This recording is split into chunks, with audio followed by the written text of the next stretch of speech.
now we're going to get into a couple ways to save myself, because as you know, I've taught what we call the nuclear version of a crossface, which is shoulder justice.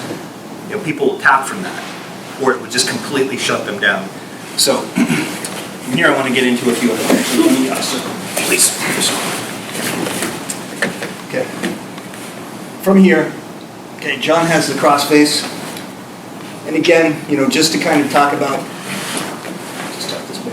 okay. So just to kind of talk about this position, you know, my head can move this way, but his arm is blocking it, so my head does not rotate this way. Okay. I can bring my legs towards John, but I can't really move my hips too far this way. I can move a little bit, but I can't circle away because his elbow is blocking, right?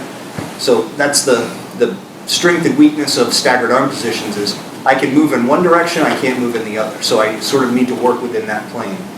And that's all well and good, but if this is really bad, okay, yeah, exactly, that I might not even get to build a base because this is about to make me pass out, okay? Not only is it controlling me, but it, you know, can be extremely uncomfortable to the point I tap.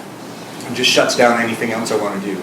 So one of the things we'll talk about from here, I don't want to just bring my arm up and try and grab and start pulling this down, because now John says, okay, well, his elbow's up, so I'm just going to sandwich that, kill that arm, and now I can't get it back. It's going to be really hard, okay? So instead, what I want you guys to think about from here, okay, again, I'll still try and get this underneath at least a little bit, but maybe as I'm doing this, I want to go through the whole process we talked about last time, but he's just dragging that in. So what I can do from here, okay, I'm going to give you a couple things, is first, I move my head away.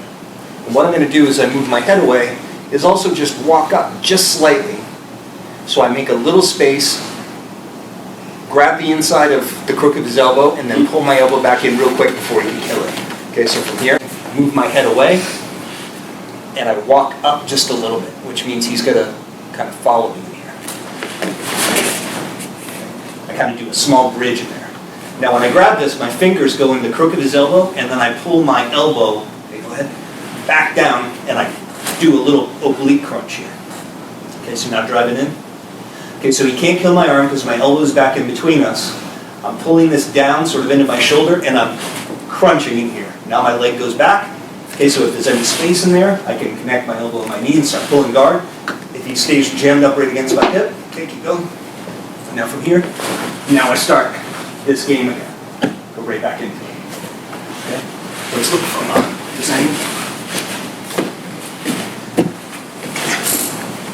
So from here, I'm still trying to get my underhook in slightly with a little bump.